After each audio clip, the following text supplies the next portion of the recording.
Hi, I'm Jeremy. Welcome.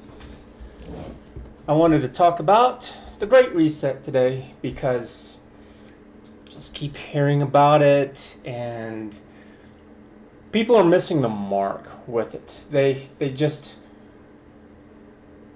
They're giving them too much credit with some of this stuff. It's much simpler than all this. I watched Tim Pool quite a bit. He talks about this on a fairly regular basis. And it's like, no, he describes it completely wrong. I think Styxhexenhammer here, he has a much better idea of what it really is. I have not said, I don't think I'll change my mind on this, but what I see it as, it is a scam. You know why I think this? Because this is the way it is with all government actors and policies and all this stuff. It's just a way to manipulate the economy to make people even richer and more powerful than what they already are. And Styxhexenhammer, he's breaking it down really well right here. So I saw this video just today. When did he release it? He actually released it today, June 16th. It's titled, Globalists Basically Want Worldwide Serfdom. No, not serfdom. Eat the bugs, live in pods, Blackrock, etc. Kind of. He's done the best so far that I've heard. So we're going to listen to him just a little bit.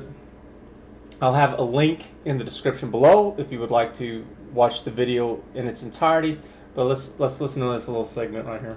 Conditions that right now the average middle classer can afford in small town America. You have the haves there, then you have the kind of haves and they live in a pod, then you have the have-nots and they're basically serfs, living 5 to a micro apartment. Okay, so yes and no. The goal is not to make people into serfs or having a middle class. No, that's not it. The goal is for these people to get even more money, even more wealth, even more power. And as a consequence, yes, you do create this serfdom and this poverty and people eating bugs and living in pots. But that's not the goal. The goal isn't to force people to live in these miserable conditions. That's a consequence. The goal is to make them richer. Nobody, there's no way that you will ever sell me on that these people are just like, how can we make the world a miserable place to live in? No, it's how can I make myself even richer? That's what all this stuff is always geared around, and that is the corruption within government. And these rich and powerful people who want to tell us what to do so they can make themselves these materialistic a-holes. And they don't see it because they put these fancy little word chop salad nonsense titles into everything. It's why they redo words and definitions all the time, so then that way it can at least sound good so they can sleep a little better at night. Even though what the title is of their legislation or whatever it is that they're proposing sounds good, but it doesn't make any sense whenever you read through it and whenever they take a look at the results, they never match up. They never match up. Anyways, we'll continue. Eating bugs. They want steak. They're not going to give it up, but you'll eat bugs. That's right. They want the steak. They want all these nice things. They're not thinking too much about you. I mean, like this much. Enough to be able to float this garbage on by.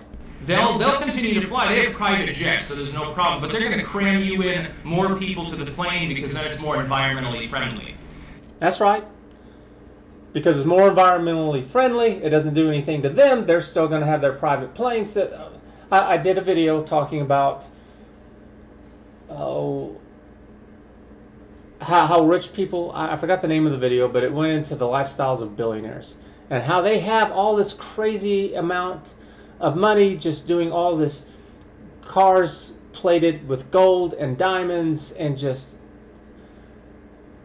what was it? The prince of Saudi Arabia or someone, $500 million he spent into having his own Airbus. You know, it was like a big 737 or something like that, and just decked on out. It was ridiculous. To basically make your life as uncomfortable as possible. The goal is not to make your life most uncomfortable as possible. It's a side effect of what it is that they're doing. In the hopes of squeezing every last penny out of you. That's it. Yes, they are trying to squeeze every last penny out of you. That is what they're trying to do. That's their goal.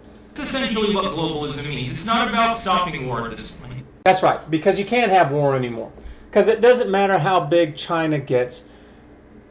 We see this with Jerusalem over there, with Israel and Palestine and the Gaza Strip and all that, where they're firing those rockets.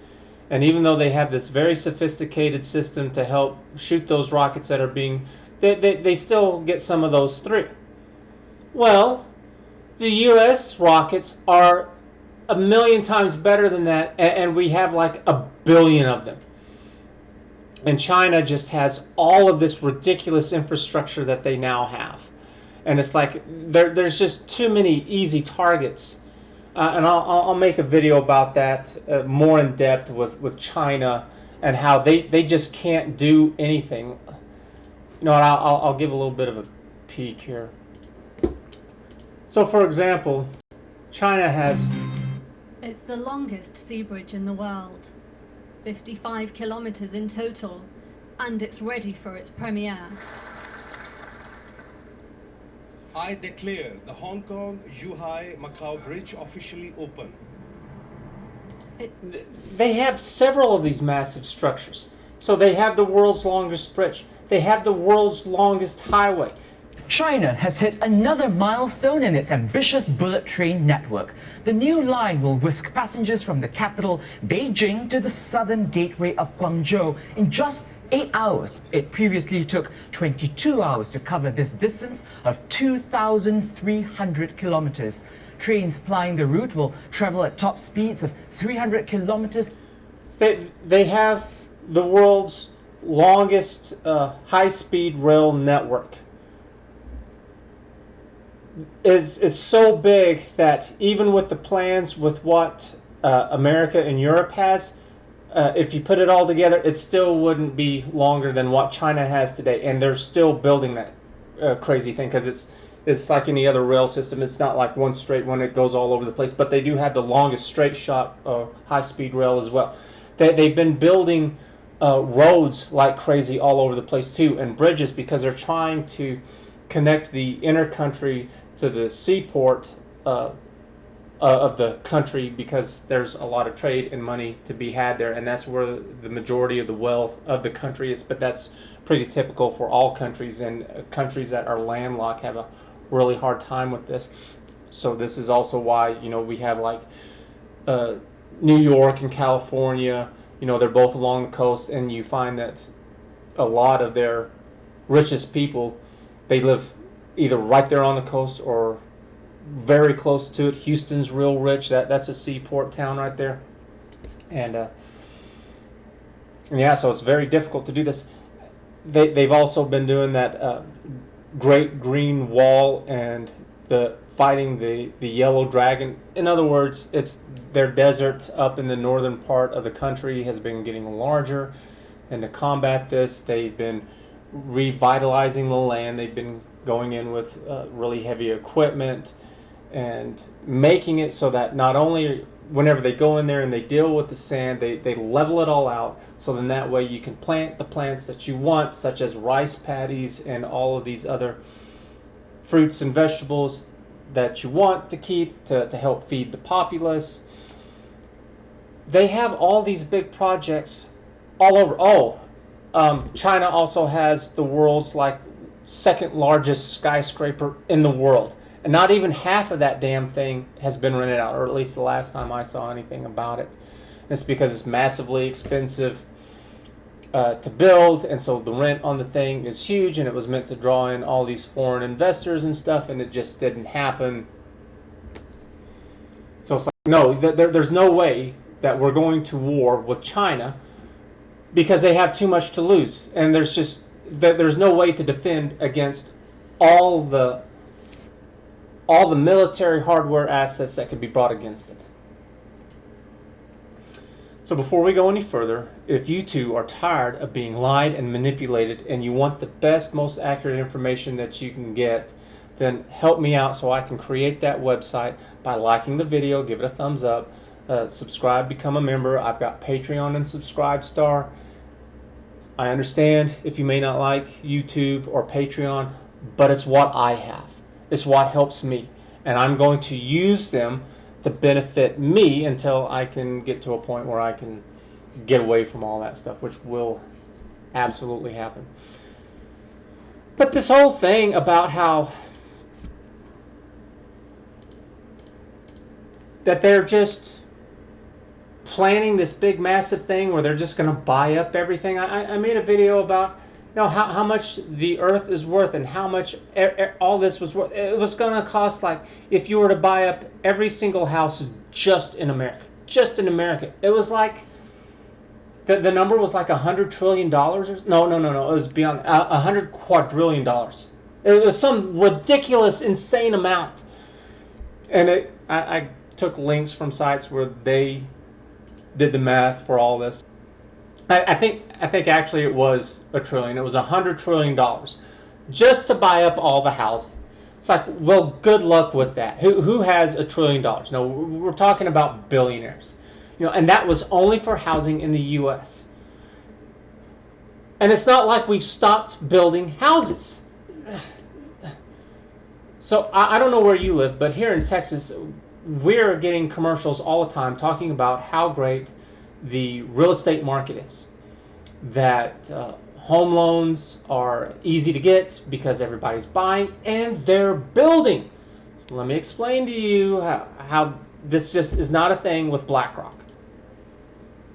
Because that's only what we have right now. So you go and you look at the sweater that I'm sewing, because I can't seem to stop saying sew all the damn time.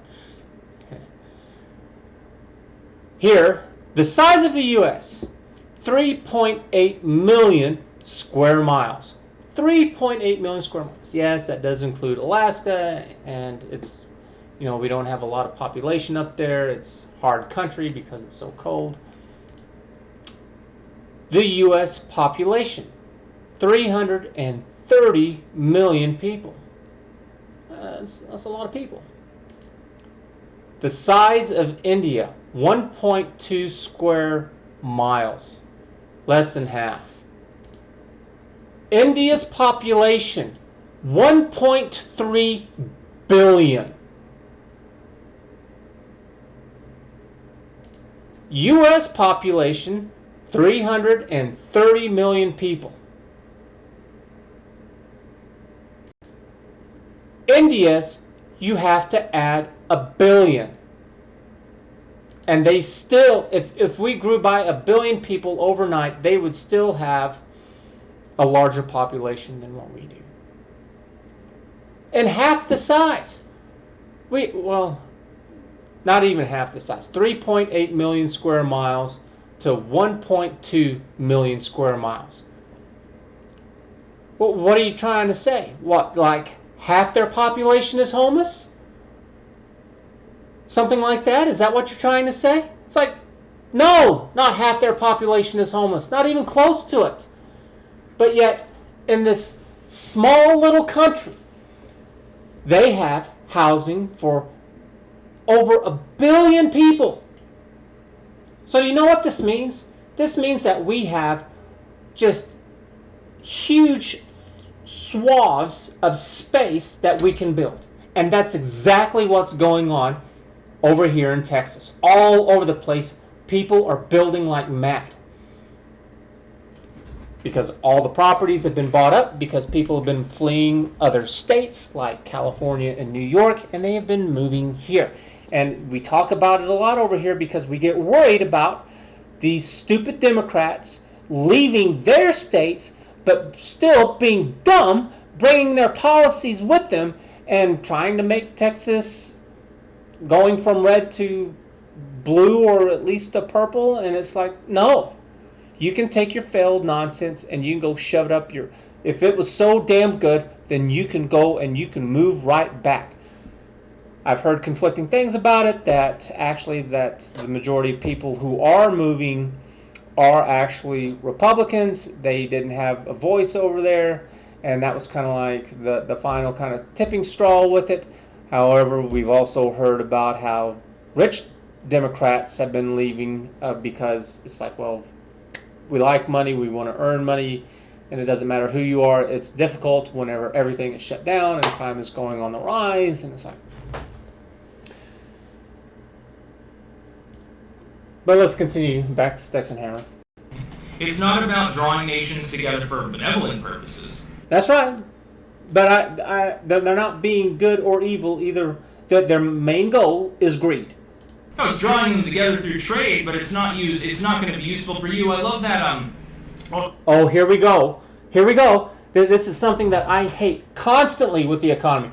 Oh, well, the stock market went down. The economy's gone down. It's like, so what? I don't care. This has nothing to do with me.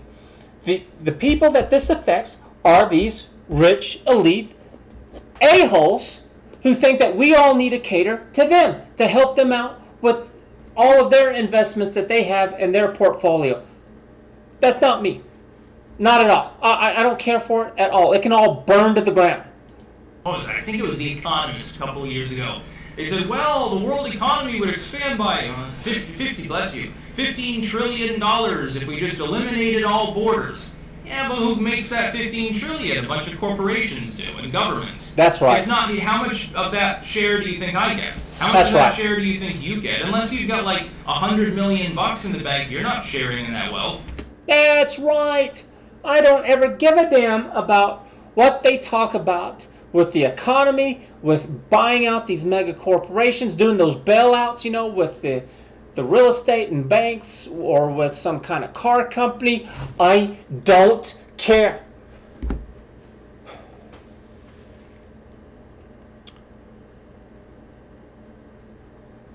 Whenever a bank closes down, no matter what the size is, so like Wells Fargo, the reason why those people went there to bank because they needed a house loan, a car loan, student loans. They wanted a direct deposit or direct withdrawal in or out of their account. So it's all just automated. So it's, one less thing that they have to run around and do. It just automatically happens. Whatever those reasons are as to why they went to that bank, when the bank shuts down, those reasons are still there. So, all right, they're not customers at Wells Fargo. Well, then they'll pick one of the dozens and dozens and dozens of other banks that they have to choose from just in their state. There are probably easily a couple of dozen choices here in the city that I live in. That doesn't include your online options that we now have too. So what happens? Wells Fargo goes under. All the customers then disperse and they go to other banks. So these other banks then now have an increase of volume of all these transactions going on. So guess what that's going to mean? Oh, well, now we have more people who are using ATM machines. So we need to hire, we need to increase going out there to the ATM machines and swapping out the money so they can handle all the transactions, get rid of the big, or I guess not an ATM machine, but filling it back up with cash, but with tellers. They're going to have to hire more tellers to handle all the drive-through transactions that are going through the drive-through, or the tellers who are inside. So these people who lost their jobs at the banks, at Wells Fargo, they're all going to be able to find jobs relatively easy. The only ones who aren't are the people who actually made those decisions. Nobody is ever going to look at any of the tellers and be like, yeah, we're not going to hire you because Wells Fargo went under. Teller's going to be like, I didn't do any of that. Nobody's so stupid to think that. They're going to look at, oh, you worked at Wells Fargo, you were there for several years. It's like, yeah, that's great. That's exactly what we're looking for. We'll hire you. Now, you talk about the people who were in charge, the higher-ups. There was like a vice president who's applying for a job. Then, yeah, it's like, we're not going to hire you. It's the management the senior level people in position over there who ran that bank into the ground, you think we're going to hire you? No, they're the ones who are going to be out of a job. It's just like they're not going to blame middle management. They're not going to manage, or they're not going to blame the management at some branch location somewhere either. They were just responsible for that one branch. So if one of these other places, one of these other banks have to open up another branch, it's like, oh, you managed that place. Looks like you did good. You had good customer service. You always had plenty on money on hand to be able to handle everything. And all these things that was required to manage a branch. Oh, great. You got a new job here. It's only the people who are higher up. This happens all the time. So there's this thing called the Right to Repair Act. And here's a kid who's talking about it. This is going on all over. The best of all the testimonies given. Hello? So this video is titled The Best Right to Repair Testimony. So this one is in Maryland from a 16-year-old kid. And the YouTube channel is called Rossmann. He's really big in all this. He's an electronic repairman. I thought he's from New York and somewhere along the coast over there. It's only a few minutes long. We're going to kind of skip the introduction here. I'll have a link in the description for this video as well, so if you want to watch it in its entirety, you can. My name is Sam Munsimer. I'm 16 years old because right to see since I was 12. I'm here today because right to repair is very important to ensuring the longevity of our electronics to become a bigger part of our lives. I believe Jessa and the other panel mentioned the software locks that Apple's been putting in place on the batteries on the iPhone 11s and the new. So right to repair is whenever you go out and you buy anything that has any kind of electronical components to it or software components that the company is saying that you can't do anything with that device, that you have to send it back into the manufacturer in order for them to work with it. Newer models. Apple, I actually have a quote here from Apple that they responded to this saying, it's unsafe for people other than Apple authorized service providers to replace their batteries. That's so ridiculous. So many things have batteries and they've been around forever. The reason why I have this crummy little cell phone is because it doesn't have that. Because I can pop this off on the back. I can go to some battery store and buy a new battery and continue using this phone. I don't care about watching videos and all that stuff on my phone. I just use this to do calls and text messages, and that's about it. And I've got quite a bit of music on it that I use whenever I go running to listen to that. That's about it. Whenever I'm ready to watch videos, come here. But now you can't do it. And so listen to the prices that he gives with this stuff. I've been replacing batteries in iPhone since I was 12. I'm still here today. It's because it's word salad nonsense. They give all these things, these titles. They don't mean anything, but because people are suckers, because we've been raised to just believe people in authority and just take their word for it, which there's nothing wrong with that. But the problem is that we don't have a way to filter out the lies and the liars and the people who are truthful and honest and the topics that are truthful and honest. And that's the biggest thing right there. If you could just deal with the issues where we're not doing these little circles running around. I know how to do it. Got an iPhone right here. You can just pull there's some screws in here. You take the screen off, you pull some tabs out, and the battery comes out. I don't see how that's unsafe. They also, many manufacturers, like they mentioned before, they won't give us electrical schematics. They say it's like an intellectual property issue, and giving us access to that information would I have not done a video on copyright. Oh, the BS with that stuff. I don't know if I will. But man, have I got beef with that crap. compromise their intellectual property. I don't really think that's a valid argument. I can make that schematic if I look at the device and go around for several hours with a multimeter probing around figuring out where stuff goes. So they're not hiding anything, they're just making it more difficult. Because the only people who'd be able to read the schematics in the first place would be people just like this kid who have knowledge of electrical components. Also, a lot of companies have shown that that's not an intellectual property issue. This is an electrical schematic that I found tucked into the bottom of my Bosch dishwasher while I was fixing some electrical wires the other day after a rat chewed through them. So this piece of paper helped me fix that dishwasher with an 80-cent piece of wire and a $20 drain hose. Oh, the prices. So for less than $25, you know, I don't know if you included tax or not. As opposed to paying the $450 that we were quoted by the Bosch factory service technician. If I were able to get parts or schematics like this for things like this, I also... And so he talks about waste and how it makes things last longer. And this is something that happens with everything. So here's something completely different from electronics and repairing your laptops, because everything has electronics now, really. So here's farmers.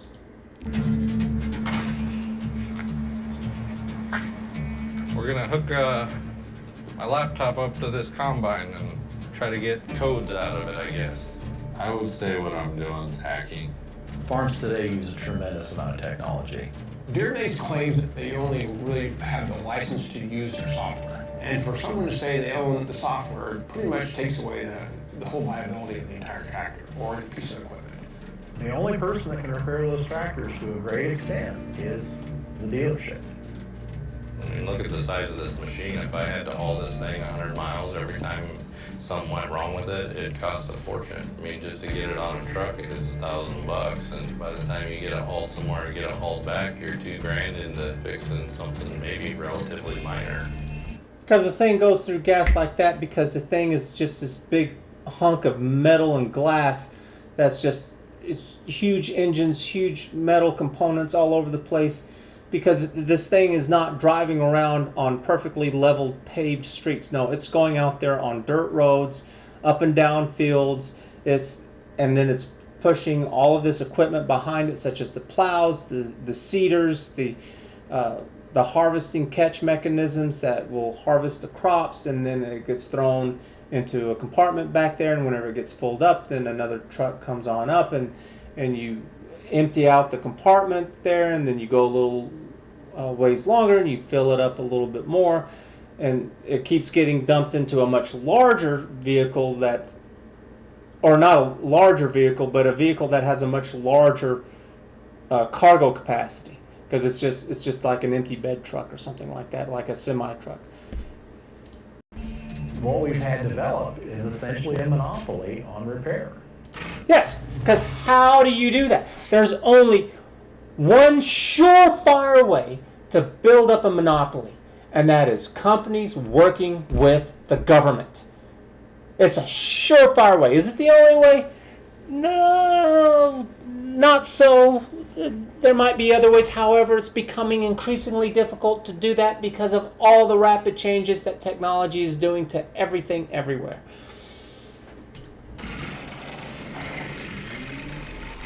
So the name of this video is called Farmers Are Hacking Their Tractors Because of a Repair Ban. This is surprisingly from Vice. Wow, I did not know this was from Vice. I just randomly kind of pulled this up. But you can find plenty of videos on this. And it all goes around with this right to repair. That even though you bought it, it is yours. You can't mess with it. What are you talking about? This is just a new phenomenon either. Whenever I was young, growing up, you know, whether if it was 10, 20, 30 or more years ago, this was never an issue. You bought your stereo, your television, your game systems, whatever. People broke into those things all the time. You could take them down to the electronic repair shop and you could get that stuff fixed. But today, nope. Microsoft owns it, Apple owns it, John Deere owns it, whatever. It's like, screw you. Screw you. Who are you to tell me what I can do with what I own? But it's a monopoly. Because all of these big tech companies have all of these politicians in their pockets where they put in these rules and regulations and policies that make it extremely difficult for new companies to emerge. And then that hinders innovation, because they get stuck in their own ways, they get complacent, instead of letting new ideas come up. So an example of that is that I had a friend who worked for Bell Helicopters. And part of his thing to be able to work there was that if he had any ideas on how anything could be made better, he could not monetize that. It automatically belonged to Bell Helicopter. It was trash. So you're there, you're doing your job, and maybe you saw something on the news. So, for example, I remember we were watching the news one day, and there was this plane crash that happened, and he said it was either because of this or because of this. And then that was like, within that minute after he said that, they said, this is what happened. He's like, told you. The guy knew exactly what he was talking about. He was really good with all this stuff. But if he had an idea right then, it's like, you know what, if they would have done it like this instead, he could never profit off of that. Because Bell Helicopter owned anything and everything that he came up with. And he talked about this on a fairly regular basis. Both him and the other people who worked there, they were like, I'm never going to bring it up. Why am I going to let them steal my ideas? It's such a double standard that they can come up with this stuff and they can produce it and throw it out there, and then they can say, well, it's ours. But somebody else thinks up with something, well, that's also ours too. Screw you. The government is trash. It's garbage. But this great reset thing that's going on, that people are like, oh no, it's all these people working together to make us poor and all this stuff. It's like, no, they're not. They're not working to make us poor. They're working at making them rich. And they're not all in cahoots with each other. Because here's another video. This one is from TheQuartering. I watched this guy a little bit. He's got the same name I do. This video is titled, Facebook Panics After New Leaks and Will Ban Politicians So They Can Keep Trump Off. So let me get to a little portion of the video with Mark Zuckerberg here, because we're not going to watch this whole video either. Oh, actually, here it is at the beginning, because this is a leaked conversation right here with Mark Zuckerberg, the CEO of Facebook, and he's talking to one of the higher-ups within the company. I forget who she is. Yeah, and so it's Project Veritas who came across all this.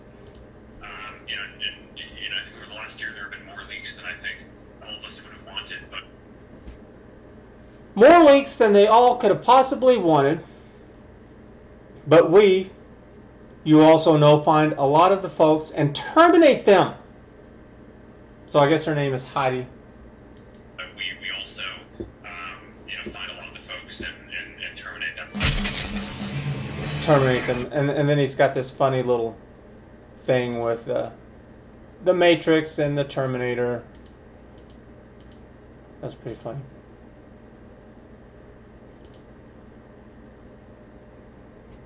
Facebook to reverse protection for politicians. And this is from the Daily Wire, and that's Ben Shapiro's thing right there, I think. It's like, yeah. Reverse protections for Republican politicians, because they're in cahoots with the Democrats. At least that's my take on it. It seems like that's the way that all this crap goes.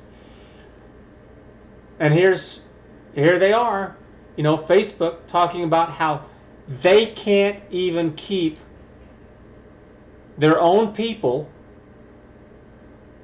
in line and in check with this. And you're going to try to tell me that all these corporations and all these politicians and all their staff members and everyone who's watching them, that they're all quiet? Leaks happen constantly. That there is no grand conspiracy to do this stuff. The conspiracy is, it's the same thing of a bunch of scams and Ponzi schemes and all this other type of garbage that goes on. I'll give you another example here. So here is a video titled, How American Bankrupts Its Cities, the Growth Ponzi Scheme. And this is from the YouTube channel, Not Just Bikes. So this guy's from Canada, and he moved somewhere in the Netherlands. I forgot where exactly. And it's so beautiful where he lives now. And he talks about all of these regulations that they have over in the US and Canada to have these suburbs. They don't make enough money because we all try to be car independent over here where we have our cars, or car dependent, and we use our cars to go everywhere, and so we have these big concrete wastelands. And it's like, yes, because nothing grows there. It looks horrible. It's despicable. I like cars though, so I'm not completely on board with this nonsense about how people shouldn't own. The way that they do things over there in Europe is different than the way we do things over here in North America, and part of it is because the land over there in Europe, they don't have as much as what we do, and so we can do that. So but it's, well, I'm gonna pause. I'm gonna show a few segments of what he's talking about. So this is a part of a series that he's calling Strong Towns, because I think it's some kind of charitable nonprofit organization kind of thing that they have this theme of strong towns, and that's what he's referencing. American cities are famous for car-dependent sprawl. That's probably one of the first things most people associate with America after. And I like that. I like owning my own house. I like having land. I like having a front and backyard and growing things. I love that stuff. That's great. I'm all for it.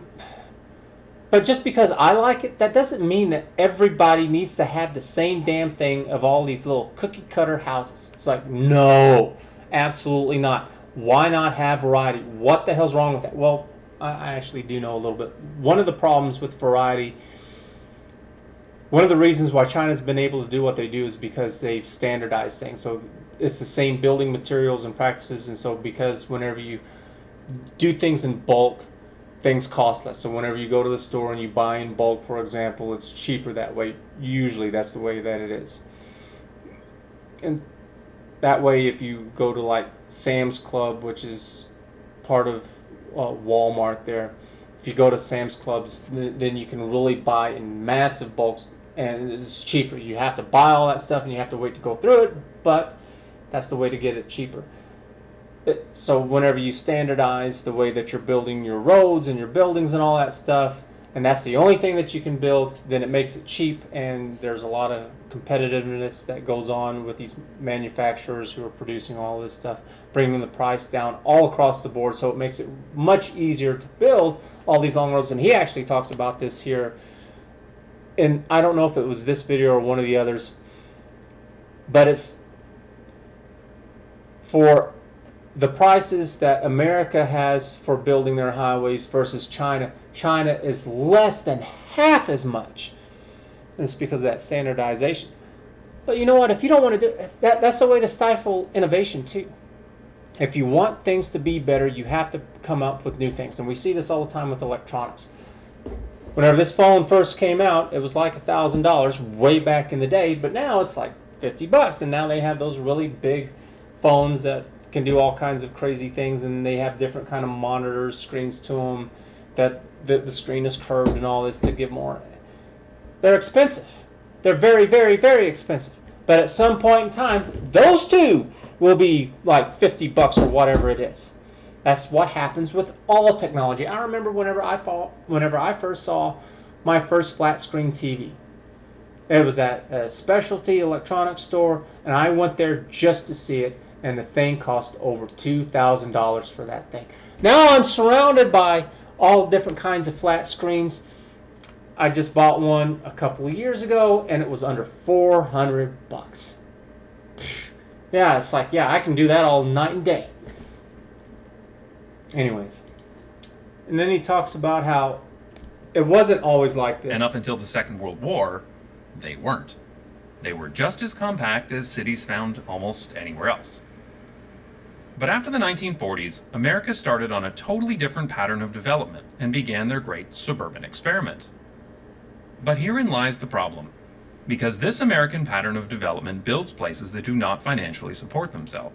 And this is such an ugly view right here. It's all cement. How much gray do you see? How much green do you see? How much of the buildings do you see in all of this, and how much do you see in trees? It's a disgusting, disgusting view. I don't like it. While I like having a car, I love having a car, probably more than what I need to, and I really love having a house. It's just, no, I just, mm-mm. And then he talks about a Ponzi scheme and that they don't make enough money in these cities, and it's because it's not just a building. It's a building, and then there's a parking lot that's like 2 or 3 times the size of the building. And this happens all the time with box stores. So this says Red Lobster on it. Over there's the Home Depot with its big, massive lot over there. Who knows what this is? This is probably, if I had to take a guess, probably Walmart. Here's some other big building with all these nasty parking lots in it. And so in order for them to make money, they have to bring in more businesses and more things. And Ponzi schemes are a big thing. I know about Ponzi schemes. They don't make money. He explains it well if you want to read into what Ponzi schemes are. And then he talks about all of these houses, how they don't generate enough revenue to cover all this stuff because the city pays for the street, for the water, waste management, both of wastewater and trash receptacles. They help with the power grid, I believe, with power lines and the wires to a degree. Either they outright do them or they get subsidized. So there are all these services that are provided to all these people instead of people just taking care of themselves. It's like the streets are extremely expensive to run and maintain. And part of it, too, is that they don't allow for innovation. They have these big, huge, massive vehicles now where they can tear up the street right there as is, and they can recycle about 80% of the street. They have to introduce some new material, and it takes like that to be able to redo a road. But for some damn reason, politicians have gotten in the way. Those things aren't hardly ever being used, and instead what do? They tear up the whole street. They do all this construction work. It takes months. It's ridiculous. I'll see if I can't pull it up real quick. All right, so here it is. And it's a convoy of vehicles. And what this bottom piece is right here is it heats up the asphalt. Asphalt Recycle System 2. I guess this is the second iteration of what they have. So they heat it up, and then it gets torn up, and it gets reused, and it gets placed back down, and there's a little bit of loss with it all. And it's all done right there on the spot. They don't rip it up. They don't haul it off. They don't bring in fresh. They bring in a little bit of new stuff, about 20%. But it's all just heating it and then milling it right there on site. And then at the end, there it is. Fresh, new, recycled asphalt. And they do it in one pass.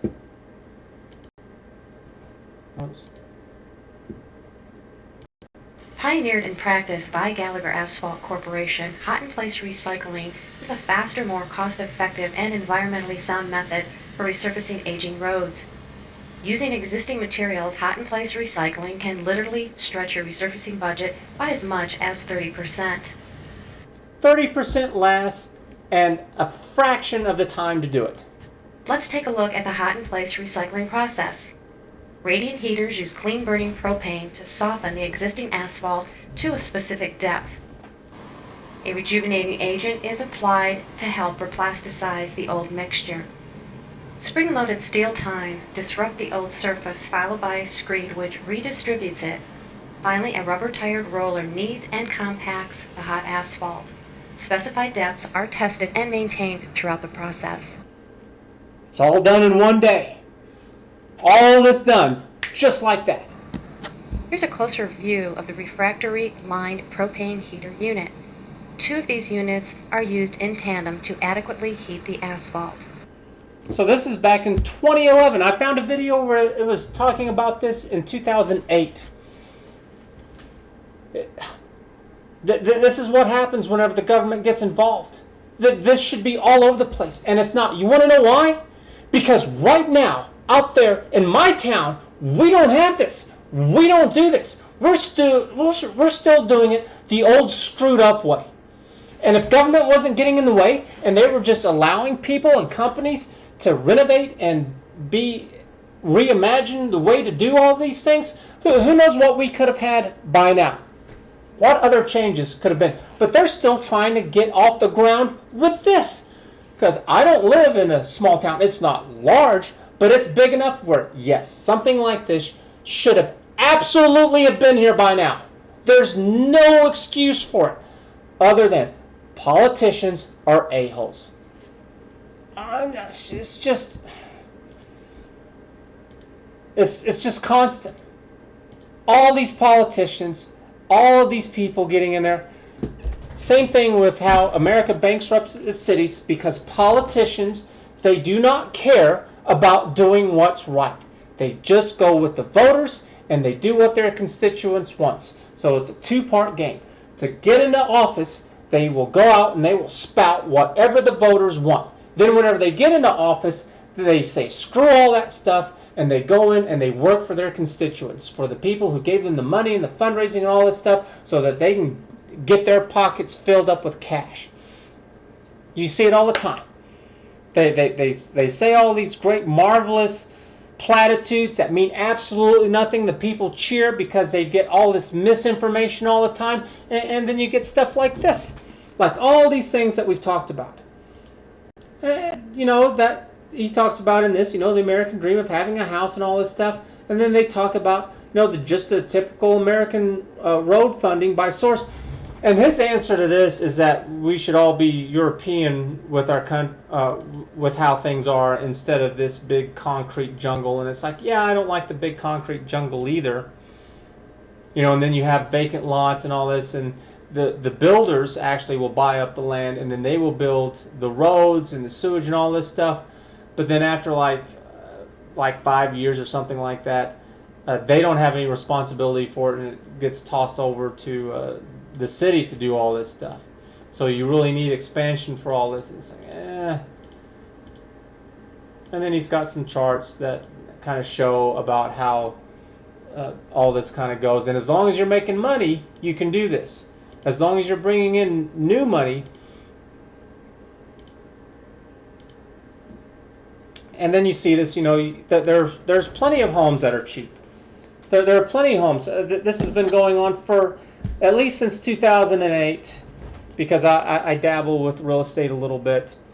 They had all these properties that were being sold for $1. And it's because this happened after the 2008 real estate market crash. And this is what happened to them. There's plenty of houses out there that are still dirt cheap, that they might be decrepit, but there are other houses where, like in New York, where people are fleeing, and they can't give those damn things away. And it's because nobody's moving to New York. They're moving to Texas.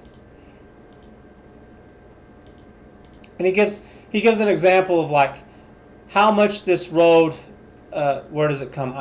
I think maybe it comes up here and then goes around down something like this, or it's right here.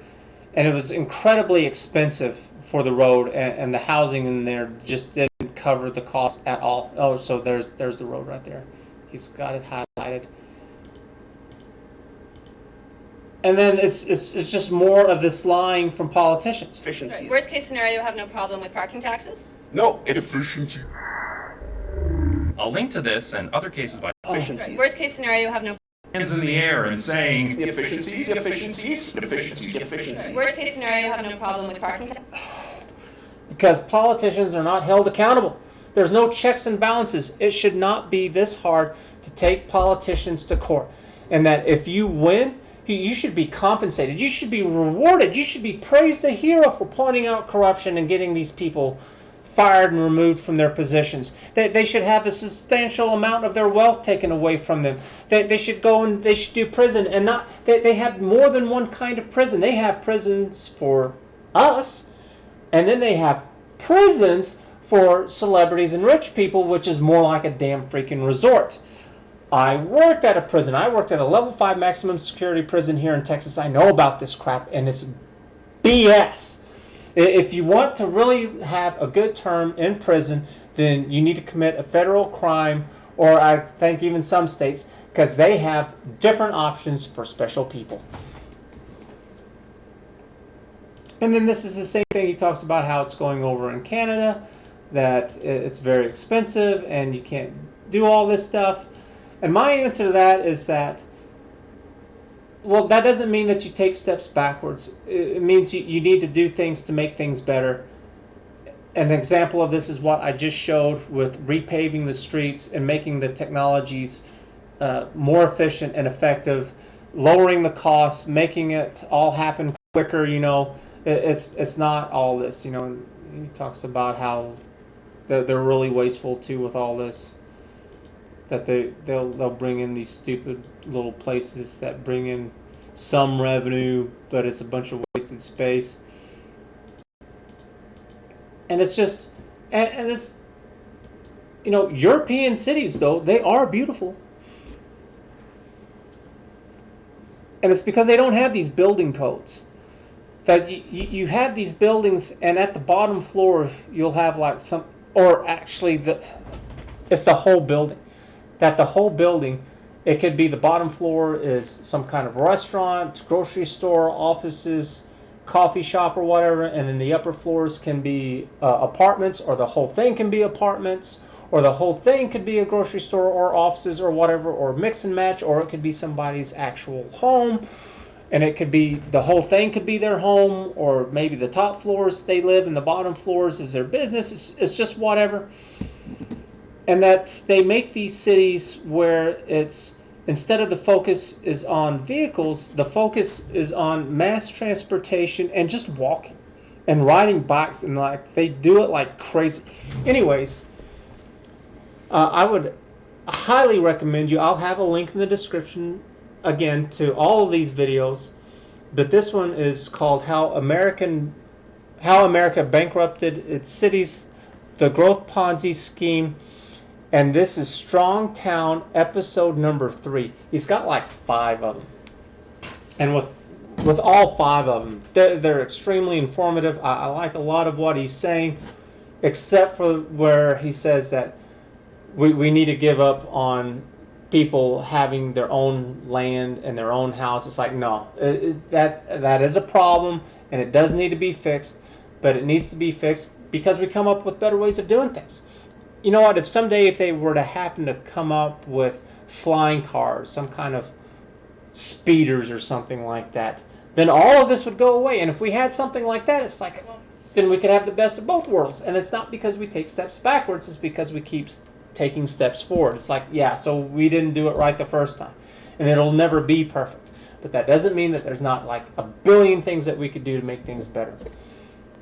So if you understood all this and you're tired of the lies and the nonsense and you don't want to fall down this rabbit hole of this great reset kind of thing, it's like, no, the great reset is not trying to control everybody and put them in pods and all this stuff. No, that's a consequence. That's a side effect of people doing what they've always been doing, and that is big businesses and politicians working in cahoots, screwing us over, trying to squeeze every last penny that they can out of us. The government is absolutely too big. It's BS. They would not be able to do this if they weren't getting all this money from these big companies, and these companies wouldn't be big and rich if they didn't have also the help from the people. I know a way to deal with it. I am not going to be one of these people who just victim blames and cries and complains. It's like, I have a lot of actions. I can't do any of them right now because I don't have the money, I don't have the resources, I don't have the building and the computers and all that stuff to be able to build a website, so I can bring this information to the forefront. And I tell you what, it is just one thing of like 1,000 things that's going to be able to spawn off of this thing. It's just going to have a rippling effect. It's going to completely change things. And it's all based on one thing. It's not because I'm some kind of stupid genius. It's because I had one thing. And that was I learned how to deal with liars. With these lying concepts. And this is a very rough, stupid thing with all this.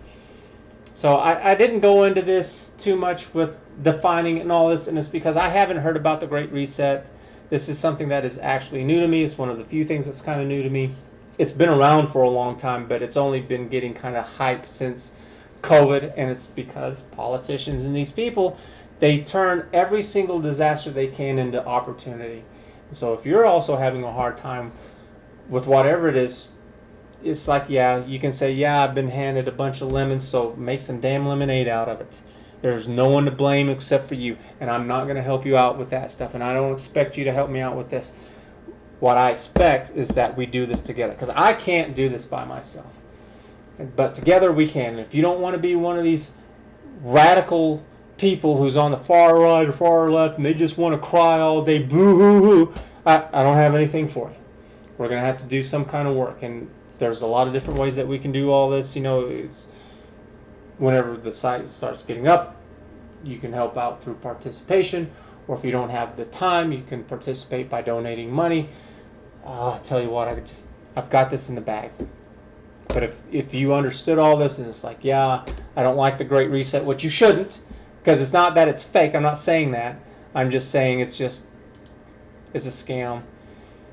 But that's what all of this is about. This isn't really to change your mind about whatever it is that you view with the Great Reset. This is just to show that there are lies. And I tell you what, with corporations and with politicians, it is just one stupid damn lie after another.